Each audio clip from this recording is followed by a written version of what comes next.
Hello! Welcome to my channel. Huwag kalilimutan mag-subscribe, mag-likes at mag-share para updated kayo sa i-upload kong mga videos. Magaganda ang i-upload kong mga videos dahil ito ay informative, educational and interesting to watch. Nakakamangha at madaling maunawaan ng lahat. Marami kayong matututunan dito. Maghahatid sa inyo ng kaalaman at edukasyon. Huwag bibitiw, manood at makinig sa aking mga videos. Ang pag-uusapan natin ngayon ay tungkol sa mga illegally dismissed probationary employees. Sa bagong kaso na dinisyunan ng Korte Suprema, sabi ng Korte, illegally dismissed probationary employees are entitled to back wages from time compensation withheld up to actual reinstatement.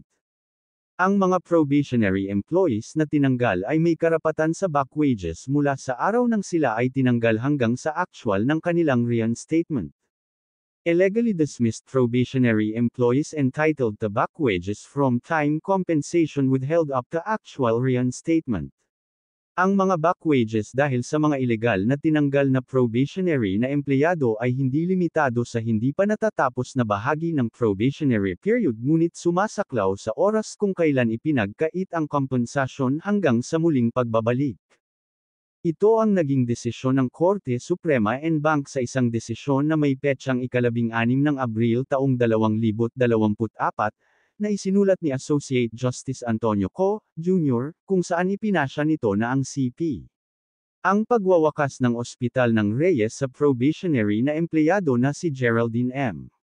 Barbosa, ay hindi wasto. Noong Setyembre taong 2013, pumirma si Barbosa ng 6 na buwang probationary employment contract sa CP. Reyes Hospital, sa panahong iyon ay magsasanay siya bilang staff nurse, pagkatapos ay bilang ward head nurse, at sa wakas bilang training supervisor.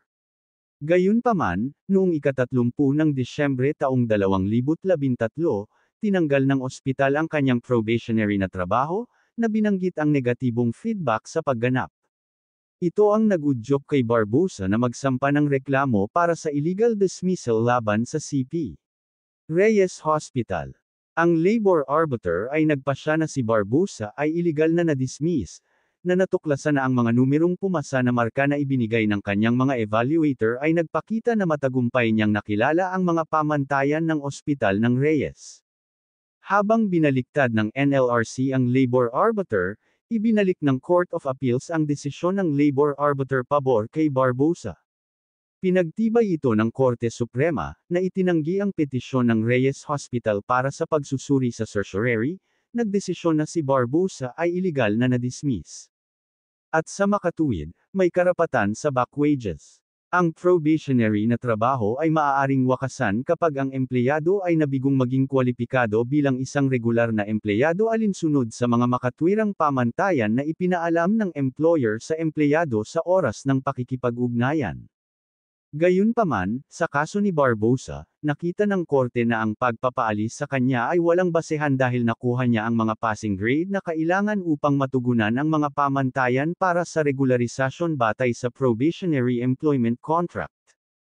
Sa kabilang banda, natagpuan ng korte ang mga pahayag ng Reyes Hospital tungkol sa hindi kasiyasang pagganap ay hindi tunay dahil inilabas lamang ang mga ito 2 linggo pagkatapos na wakasan ang Barbosa at walang kasamang pagsusuri sa pagganap. Dahil si Barbosa ay iligal na na-dismiss, siya ay may karapatan sa muling pagbabalik, buong back wages, at iba pang mga benepisyo. Upang matukoy ang halaga ng back wages na dapat bayaran kay Barbosa, pinagtugma ng korte ang magkasalungat na jurisprudence. Nilinaw ng korte na ang mga iligal na na-dismiss na probationary na empleyado, tulad ng mga regular na empleyado, ay may karapatan sa back wages hanggang sa kanilang aktwal na pagbabalik at hindi lamang hanggang sa katapusan ng kanilang probationary period.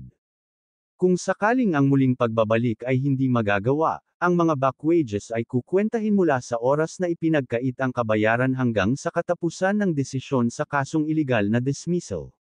Ipinagpalagay ng korte na kapwa ang konstitusyon at ang kodigo sa paggawa ay hindi nagtatangi sa pagitan ng mga regular at probationary na empleyado sa paggarantiya ng karapatan sa seguridad ng panunungkulan. Idinagdag nito na ang paglipas lamang ng probationary period ng walang regularisasyon ay hindi mismo nakakaputol ng relasyon sa trabaho. Kung walang anumang wastong batayan para tanggalin ang isang probationary na empleyado, walang batayan upang wakasan ang trabaho. Kaya, ang empleyado ay may karapatan na magtrabaho kahit nalampas sa panahon ng pagsubok. Kaya't ang korte ay nagpasya na sa kaso ni Barbosa, ang mga back wages ay dapat kalkulahin mula ika-1 ng Enero taong 2014, kapag ang kabayaran ay ipinagkait mula sa kanya, hanggang sa katapusan ng desisyon ng korte. Courtesy of the Supreme Court Public Information Office. Hanggang dito na lang ang video na ito. Thank you for watching.